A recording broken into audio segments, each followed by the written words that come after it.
Oke, assalamualaikum warahmatullahi wabarakatuh. Selamat pagi dan salam sejahtera bagi kita semua.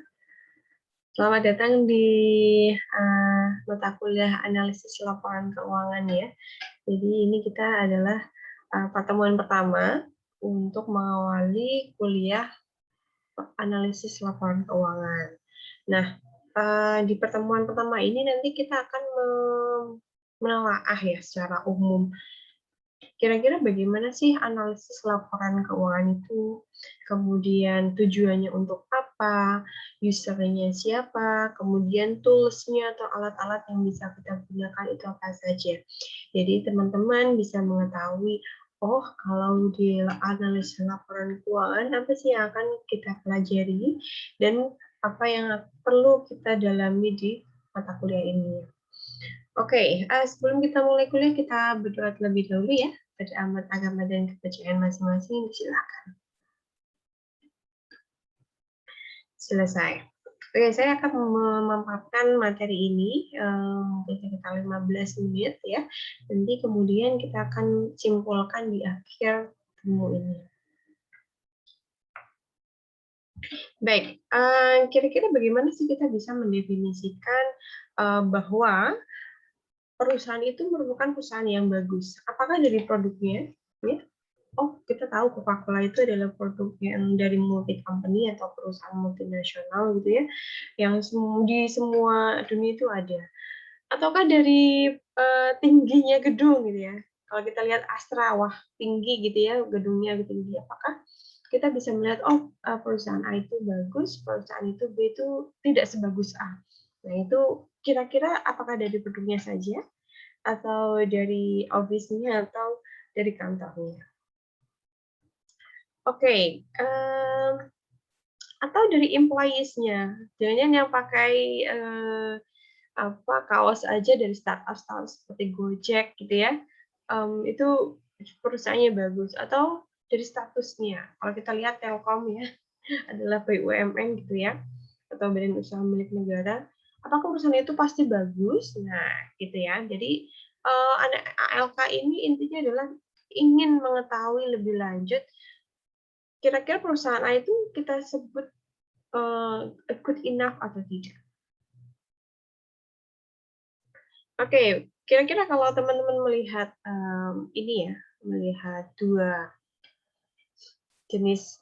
perusahaan ini, ada Waskita, ada Garuda Indonesia yang kita tahu bahwa dua-duanya adalah perusahaan BUMN ya, dan mereka adalah teman-teman pasti tahu lah kalau pemerintah pasti make ya jasa ini. Tapi ternyata mereka terkena adanya kasus ya. Kasusnya mungkin kalau di Waskita kayak ada ruginya. Kemudian ternyata di Gia meskipun banyak yang make, kalau kita make perusahaan kita terbang menggunakan Garuda kan elit ya. Ternyata kalau kita lihat di laporan keuangannya kok rugi terus gitu ya. Kira-kira ada apa? Atau Unilever. Nah, ini contohnya Unilever ini kalau teman-teman pasti pakai ya produk-produknya dari Pepsodent ya. Ada nggak sih di situ Pepsodent? Pasti ada ya Pond's dan sebagainya. Itu kok katanya bagus perusahaannya, tapi kalau kita melihat data sahamnya, kenapa saham Unilever ini terus turun? Nah, itu perlu kita telisik ya. Kira-kira apa sih yang kita bisa ketahui bahwa perusahaan itu bisa kita sebut sebagai a good company? Atau dari market capitalization? Oke. Nah, kita akan bahas dulu apa itu sih financial statement ya. Teman-teman pasti sudah mengetahui ya. Kita pasti memahami bahwa ada 3 financial statement, ada balance sheet, ada income statement, ada cash flow ya, cash flow statement. Nah, di sini teman-teman pasti mengetahui bahwa di masing-masing laporan keuangan ini ada elemen-elemen kunci yang perlu kita ketahui. Balance sheet itu pasti ada aset, kemudian liabilitas dan ekuitas. Di income statement kita bisa melihat bottom line-nya atau labanya. Di cash flow statement kira-kira kita bisa tahu, oh kas-nya perusahaan A itu arusnya kemana saja, apakah untuk operasional, ataukah untuk pendanaan, ataukah untuk investasi. Gitu ya. Nah, Apa sih kegunaan dari financial statement ini? Tentu teman-teman mengetahui bahwa financial statement itu berguna untuk apa saja. Yang pertama untuk evaluasi posisi perusahaan. Bisa posisi dari tahun ini dengan tahun lalu, bagaimana kinerjanya, atau dengan sesama industri gitu. Kemudian yang kedua adalah assessing employees in performance. Bisa kita lihat kinerja selain dari kinerja secara keseluruhan ya, kita bisa melihat kinerja dari employees-nya atau karyawannya itu bagaimana. Juga bisa digunakan untuk baseline projection atau dasar untuk melihat proyeksi ke depannya. Ya namanya kita melihat data-data historis ya. Jadi kita bisa gunakan itu untuk memprediksi atau proyeksi kedepannya itu bagaimana sih perusahaan BRI misalnya. Apakah labanya akan meningkat atau tidak, kita bisa menggunakan data-data historis itu untuk menjadikan hal sebagai proyeksi. Yang keempat adalah support on strategizing and decision making. Ini tentu ya teman-teman tahu kalau para user financial statement, contoh yang paling konkret adalah investor, itu pasti pakai laporan keuangan untuk menentukan apakah dia itu mau menanamkan modal di perusahaan atau tidak. Yang terakhir adalah risk assessment. Nah, risk assessment itu bisa digunakan oleh kreditor ya, yang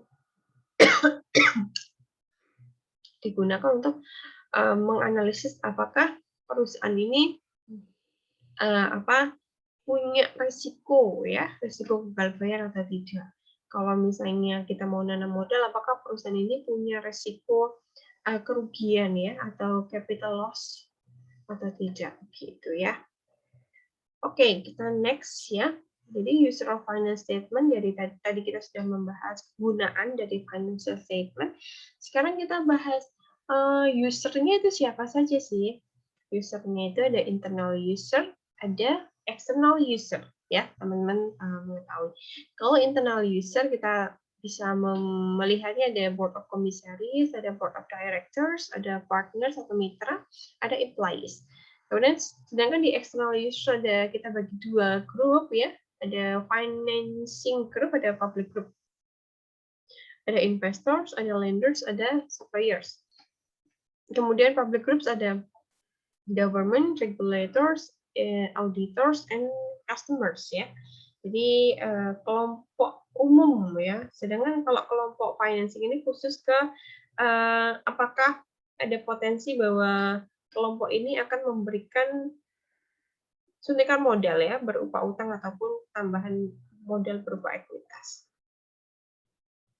Nah, oke kita masuk tools-nya ya, yang kira-kira digunakan dalam analisis laporan keuangan dalam hal ini tools yang umum gitu ya. Yang pertama adalah horizontal analysis. Tahu ya teman-teman ya, ada horizontal analysis, kemudian ada vertical analysis. Yang terakhir adalah comparative analysis. Jadi ada 3 tools ini yang kita bisa gunakan untuk menilai suatu laporan keuangan di perusahaan tertentu untuk menilai apakah laporan tahun ini lebih bagus atau tidak dibandingkan tahun lalu ataupun dengan industrinya. Oke. Nah, contohnya ini adalah sebelum contoh ya. Yang pertama kita akan bahas mengenai horizontal analysis ya. Horizontal analysis itu apa? Horizontal kan berarti mendatar gitu ya. Mendatar itu kita bisa melihat perbandingan antara tahun lalu dengan tahun sekarang atau mungkin 2 tahun ke belakang, 3 tahun ke belakang. Nah, kita bisa melihat trennya. Trennya di sini ada time series-nya. Jadi ini kita bisa melihatnya dalam bentuk comparative forms atau bentuknya komparatif atau perbandingan. Jadi apakah kita lihat contohnya langsung saja ya biar ada gambaran di teman-teman. Nah, ini contohnya kayak gini. Secara Q on Q ya, secara kuartal ke 3 bulanan kita bisa melihat ini tahun 2020 ya. Sorry, tahun 2021 Juni. Kalau kita bandingkan dengan tahun Maret 2021, ternyata itu cash-nya ya, cash-nya di Bank Mandiri turun ya, turun sebesar berapa? 11,81% gitu ya. Oke. Kemudian kita lanjutkan ya.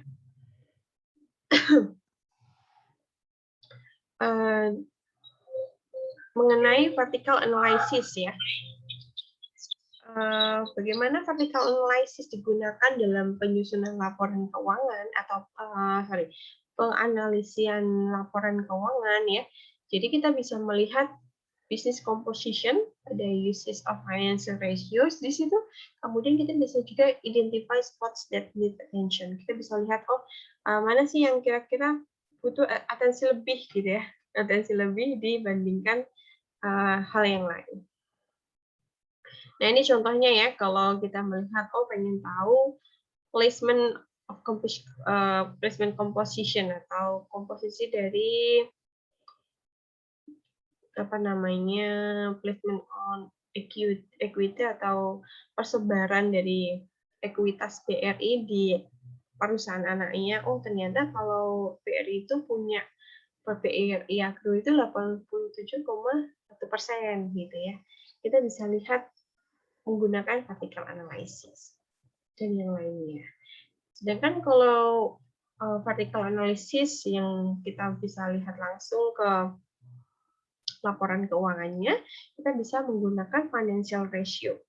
Nah, financial ratio ini kita bisa lihat, kita lihat itu per akun ya. Jadi financial ratio itu adalah membandingkan minimal 2 elemen ya di laporan keuangan, elemen per item akun, itu bandingkan, kemudian dia akan menghasilkan angka tertentu atau hasil tertentu. Nah, itu kita bisa pakai itu sebagai analisis yang kita akan bahas di satu pertemuan khusus ya di semester ini.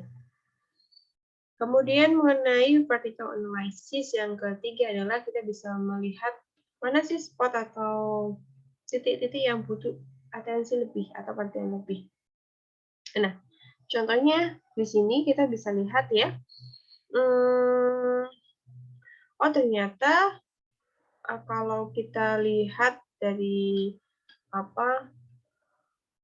ada revenues ya atau pendapatan lain dari Bank Mandiri, ternyata paling banyak itu ini ada penurunan gitu ya, weak non interest atau penurunan penggunaan credit card, kemudian ATM ada debit card, ada transfer fee. Jadi sekarang itu udah jarang menggunakan bank atau akun bank untuk menggunakan transfer misalnya. Jadi kita bisa lihat dari data itu. Nah, yang terakhir adalah comparative analysis. Nah, di dalam comparative analysis kita ada 3 terms ya yang bisa kita point out. Yang pertama adalah macroeconomic condition, industry comparison, dan peers benchmarking. Nah, ini adalah yang macroeconomic condition atau secara umum ya, ekonomi secara umum atau secara luas di suatu negara. Kita bisa lihat GDP-nya. Nah, GDP-nya, ternyata GDP-nya sekarang itu di Q2 sudah membaik setelah corona ya. Kalau kita lihat Q2 itu kan setelah COVID ya, bukan setelah COVID, saat COVID itu menyerbu ya. Itu langsung 5,32 minus ya, minus 5,32%. Tapi sekarang sudah membaik sehingga sekarang sudah plus ya 7,07%. Artinya apa? Bahwa pertumbuhan ekonomi di Indonesia itu sudah baik gitu. Kemudian kita juga bisa menggunakan comparative analysis itu untuk membandingkan sesama industri. Kalau yang industri misalnya BRI ya, ternyata loan growth-nya BRI itu 4, sedangkan yang industri itu 1,2. Artinya apa? Artinya pertumbuhan utang atau pemberian kredit BRI itu bagus karena di atas dari rata-rata industri. Dan begitu juga seterusnya ya. Dan yang terakhir adalah limitasi atau keterbatasan dari analisis laporan keuangan ini. Meskipun kita menganalisis ya, tetapi tetap ada yang namanya keterbatasan. Keterbatasannya apa? Yang pertama, financial statement are essentially a report ya, cuma report ya. kita bisa mempertimbangkan hal yang lain dibandingkan hanya mempertimbangkan hal-hal kuantitatifnya. Kemudian yang kedua adalah sehubungan dengan yang pertama, hanya mengungkapkan monetary fact atau fakta-fakta bentuk keuangan, ya, tanpa memperhatikan kualitatif aspek, gitu ya. Yang ketiga adalah ignoring the future changes, artinya apa? Mengabaikan perubahan di masa depan. Jadi kita nggak bisa melihat ya, oh waktu tahun 2019 itu kita tidak bisa, oh tahun 2020 bakal corona nih, gitu ya. Itu tidak bisa kita lihat di laporan keuangan, gitu. Jadi artinya apa? Kita itu hanya melihat bahwa perusahaan itu ya dengan asumsi going concern ya akan terus-menerus ada dan tidak akan bangkrut. Kemudian yang terakhir adalah different accounting rules and concept. Nah, ini bisa terjadi ketika kita membandingkan antar perusahaan. Sama-sama nih industrinya. Tetapi aturan dan konsepnya yang digunakan itu beda. Nah, ini maka tidak apple to apple. Yang terakhir ada pengaruh judgment personal atau kebijakan individual ya. Oh ternyata kalau misalnya ada analis yang menyatakan bahwa sekarang kan misalnya harga bearingnya 3.700, analis A mengatakan bahwa itu masih murah. Tapi analisis B mengatakan bahwa itu sudah mahal dilihat dari book value-nya. Nah, itu memang ada personal judgment di sana. Oke, sampailah kita di akhir ya, akhir dari materi yang pertama ini. Jadi di overview analisis laporan keuangan, kita tadi sudah membahas ya tujuan dari laporan keuangan itu apa, usernya siapa ya, usernya tadi ada internal dan eksternal, kemudian tools-nya ada horizontal, kemudian vertical analysis ya. Dan yang terakhir kita tadi membahas mengenai limitasi atau keterbatasan dari laporan keuangan ya. Oke, mungkin itu saja yang bisa kita bahas pada hari ini ya. Nanti kita akan bahas lagi mengenai, kalau kita lihat dari RPS-nya, minggu depan kita akan bahas mengenai sistem informasi akuntansi dan elemen-elemen di laporan keuangan. Baik, terima kasih atas atensi dan perhatian teman-teman mahasiswa. Kita akhiri dengan berdoa bersama. Berdoa dipersilakan. Selesai, saya akhiri. Assalamualaikum warahmatullahi wabarakatuh. Semoga bermanfaat ya.